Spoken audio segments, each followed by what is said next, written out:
Hello ladies and gentlemen, and welcome to a Panoramic Studios YT video. I am Fat Dog, and today I'm bringing you What the Friday 3. Okay, and for the third What the Friday, I have only 3 strange news articles for you today. One is NASA accidentally sells moon landing bag. Second one is the drug lord's life of luxury behind bars revealed. And the third one is antibiotic strain found in nose could fight MRSA. For those that do not know what MRSA is, it is basically a superbug. I'm not going to go into detail because you can find it on Google, except for there's a load of big words, so you probably won't understand it because I don't understand half of the shit anyway. But yeah, apparently it is a difficult to treat infection in a human. So we're kicking it straight off with the first one. The first one was that NASA accidentally sells the moon landing bag. Now what I want to say before I even read any of this is, how the fuck do you accidentally sell something that should be locked away for safekeeping because it's a monument basically? It's not something you just literally go, oh yeah,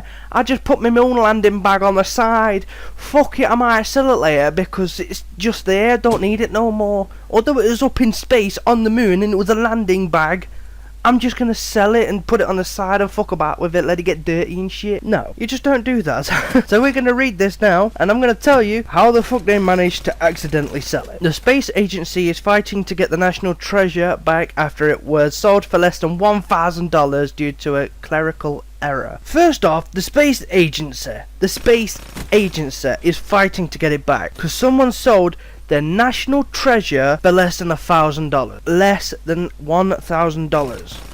For it to be on a fucking spaceship, to go up into the atmosphere, to go all the way to the fucking moon, to have their shit in it, to come all the way back, to be sold less than $1,000 due to a little error. Even worse though, it was a priceless Apollo 11 artifact.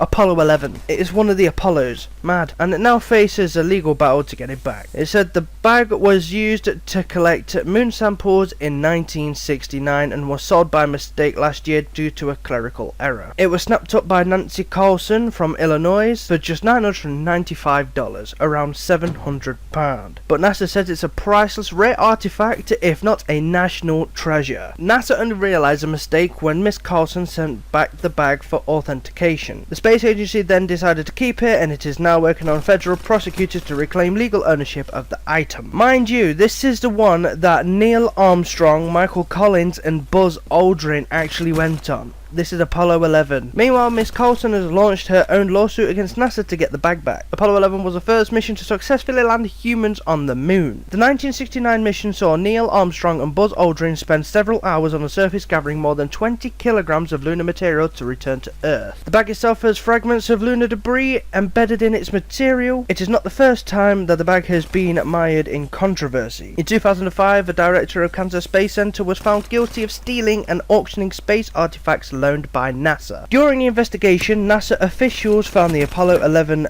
lunar bag inside his garage. The latest mix-up was due to 2 items in NASA's inventory being given the same identification number, meaning the wrong item was sold. So in other words, someone put one item number on the wrong thing and it got sold off for a very cheap price. And now NASA are wanting to keep it because it's a national treasure, and the woman wants it back because it is her property, she did buy it off them. To me, it's all fucked. You should literally just put it away in a box and never bring it out anywhere. Don't even show anyone. You can put it in a glass case or whatever. Just do it like a museum would.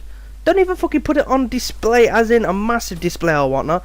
Just put it on the side so you can say, oh yeah, I remember that bag, I want to buy it. No, you can't take it out of the case, mate. It's fine, yeah, see you later. You don't have this problem then, do you? Okay, so the next one, we got drug lord's life of luxury behind bars revealed. One of South America's most dangerous criminals had a plasma TV and DVDs, plenty of furniture and a stocked fridge in his cell. His quarters also had a sofa, smart laminated flooring and curtains. A Brazilian drug lord had been living a life of luxury behind bars with a 3-room suite complete with a library, conference room and a plasma TV. Jarvis Paval, one of South America's most dangerous drug traffickers, was serving an 8-year sentence for money laundering at Tacumbu prison in Paraguay. His surprising lifestyle was uncovered after a bomb was found inside the prison and police poured into institution to investigate. They found a 3-room apartment complete with air conditioning, tiled walls, a DVD collection including a TV series about drug lord Pablo Pablo Escobar a guitar and several footballs. In one cupboard, police found 6 pairs of shoes, while in another, scores of t-shirts were hanging on racks. His lawyer said that the corruption at the highest levels had allowed her client to live in his luxury life. She said 6 or 7 justice ministers and 6 or 7 prison directors took bribes from the drug lord. His prison lifestyle was in stark contrast to other inmates in the jail, where food is scarce and violence is rife. Justice Minister Carla has already been sacked, and her replacement,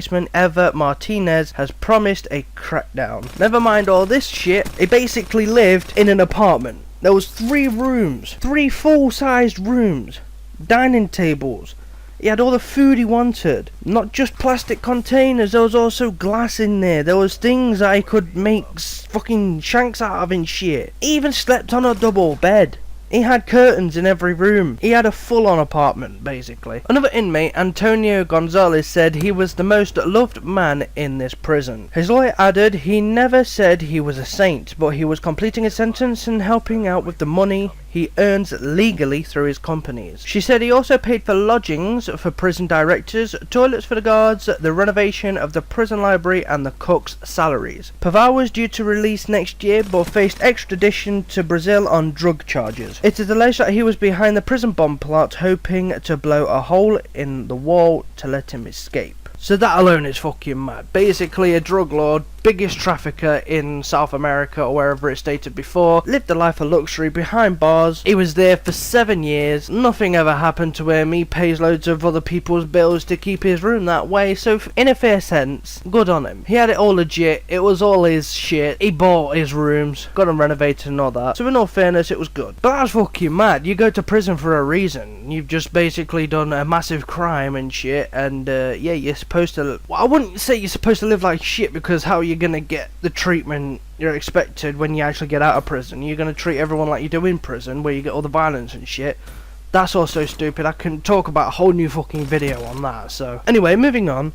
For the last one, we have antibiotic strain found in nose could fight MRSA, which is a superbug. A bug produces an antibiotic that protects the carrier against a rival bug, which can include strains of MRSA. Now this is a pretty lengthy one, so I'm just going to shorten it down as much as possible. So a new class of antibiotics have been discovered, and it was right under our noses all along. The discovery led to the development of a drug known as Lugenin, which could be used to treat superbug infections. Most antibiotics were first discovered on soil bacteria, and the last new class of drugs was discovered in the 1980s. But the latest breakthrough comes from inside the human body and could be useful for treating superbugs such as MRSA. This bug produces an antibiotic that protects the carrier against a rival bug, which can include strains of MRSA, and the bug thing is called Staphylococcus aureus. I think that's how you say it. Fuck it, I'm gonna put it up on stream right now.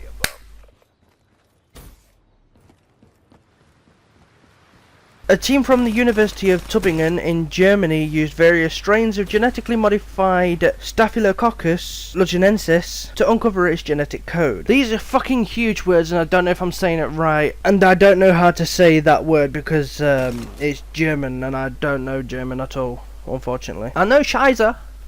I think everyone knows that. This gave them the instructions for how to build a new antibiotic. It comes at a crucial time. Several medical authorities have warned that overuse of current antibiotics is allowing deadly bacteria such as E. coli and Salmonella to mutate into drug-resistant strains. Microbiologist Andreas Peschel said the discovery was unexpected and exciting. The study was published in the most recent issue of the Nature journal. So in other words, something that is really dangerous to us as a superbug, if you don't already know, a superbug in any sort of hospitals or anything like that can pretty much kill you. Some Germans in a university have found a new way of fighting something like MRSA, which is a superbug. And the weird thing is, you can actually get this antibiotic from your nose, which is fucking strange. We actually have something that can fight that superbug yet doesn't enhance itself. That's basically what I'm getting from this situation right now. Anyway, that's it for What the Friday. I know it wasn't too great, but I couldn't find a lot of news. I need you lot to do me some good. Show me some what the fuck clips. Show me some what the fuck stories, articles, anything you can find on the internet. Drop them in the comments below. I will go and check them out, and I will make a video on them for What the Friday. Next one is What the Friday 4. Thank you for watching What the Friday 3, and peace out. Hello, ladies and gentlemen. Welcome to Panoramic Studios YT video. I am Fat Dog, and today I'm